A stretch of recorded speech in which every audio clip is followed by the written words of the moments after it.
Baik, bismillahirrahmanirrahim. Assalamualaikum warahmatullahi wabarakatuh. Pada kesempatan hari ini, saya akan mempresentasikan mengenai dermatitis numularis sebagai tugas responsi praktikum patologi anatomi.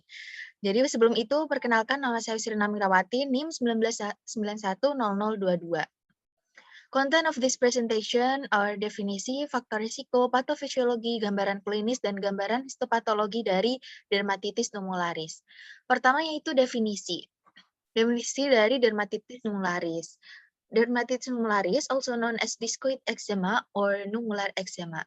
Jadi dermatitis numularis ini merupakan peradangan kulit yang bersifat kronis, ditandai dengan lesi berbentuk mata uang, koin, atau bisa berbentuk agak lonjong, berbatas tegas dengan efloresensi berupa papulofesikel, di mana papulofesikelnya ini nanti mudah pecah sehingga membasah atau bisa juga disebut dengan oozing.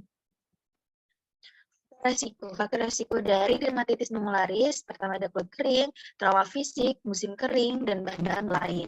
Kulit kering, mengapa bisa kulit kering? Karena ketika kondisi kulit kita kering, nantinya bisa memunculkan adanya mikrofisura dan celah pada permukaan kulit. Nah, mikrofisura dan celah tersebut menjadi port de entry atau pintu masuk bagi kuman patogen, bahan-bahan iritan, maupun alergen.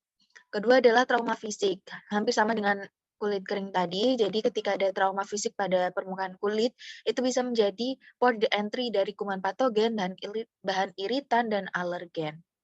Ketiga adalah musim kering, di mana ketika musim kering ini biasanya terjadi peningkatan hilangnya kandungan air dalam kulit, sehingga kondisi kulit nanti menjadi serosis atau kering. Keempat adalah bahan-bahan lain seperti nikel, kromart, kobalt, maupun bahan kimia lainnya. Selanjutnya adalah patofisiologi dari dermatitis numularis. Sebenarnya patogenesis pasti dari dermatitis numularis ini masih belum diketahui atau masih belum jelas seperti itu. Tapi ada hubungannya dengan kondisi kulit yang kering yang dapat mengakibatkan bocornya sawar lipid epidermis. Sehingga nantinya dapat memungkinkan adanya alergen, kuman patogen maupun bahan iritan yang berasal dari lingkungan untuk menembus ke kulit dan menginduksi adanya respon alergi, iritasi atau inflamasi. Sawar kulit yang rusak tadi dapat juga meningkatkan kerentanan terhadap terjadinya dermatitis kontak alergi karena bahan-bahan seperti logam, sabun, dan bahan kimia. Selanjutnya adalah gambaran klinis dari dermatitis numularis. Gambaran klinis dari dermatitis numularis atau nummular eczema or discoid eczema, yaitu ada coin-shaped plaques with pinpoint erosion and excoriation.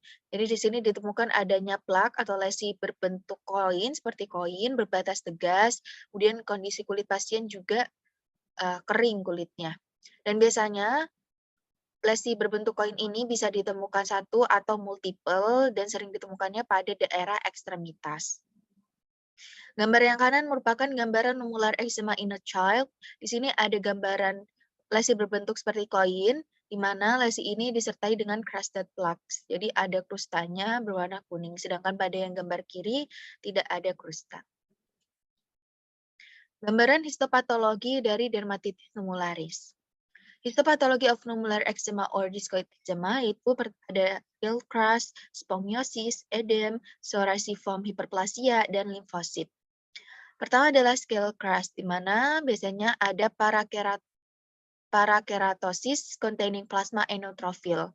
Jadi pada scale crust ini ada parakeratosis yang dalamnya berisi plasma dan neutrophil. Kemudian juga ada psoriasiform hiperplasia, di mana di dalam psoriasiform hiperplasia itu terdapat spongiosis. Seperti spons, gambaran seperti spons. Kemudian selanjutnya adalah infiltrat limfosit, makrofag, dan eosinofil pada superficial dermal perivaskular. Selanjutnya adalah integrasi Islam, yaitu surat Al-Asyr ayat 3. Bismillahirrahmanirrahim. Innal insana lafi khusr illal ladzina amanu wa amilus solihati wa tawassaw bil haqqi wa tawassaw bis sabr. Artinya, sungguh manusia berada dalam kerugian kecuali orang-orang yang beriman dan mengerjakan kebajikan serta saling menasihati untuk kebenaran dan saling menasihati untuk kesabaran. Semoga apa yang saya presentasikan hari ini mengenai dermatitis numularis bisa memberi atau sharing sedikit ilmu mengenai dermatitis numularis dan bermanfaat bagi penonton yang menonton video ini. Dan jika terdapat salah ketika saya presentasi, kesalahan pengucapan maupun perilaku, itu asalnya dari saya dan mohon dimaafkan, dan kebenaran mengenai ilmu atau informasi yang saya sampaikan, itu asalnya dari Allah Subhanahu wa taala. Baik, ini merupakan daftar pustaka dari presentasi saya mengenai dermatitis nulularis.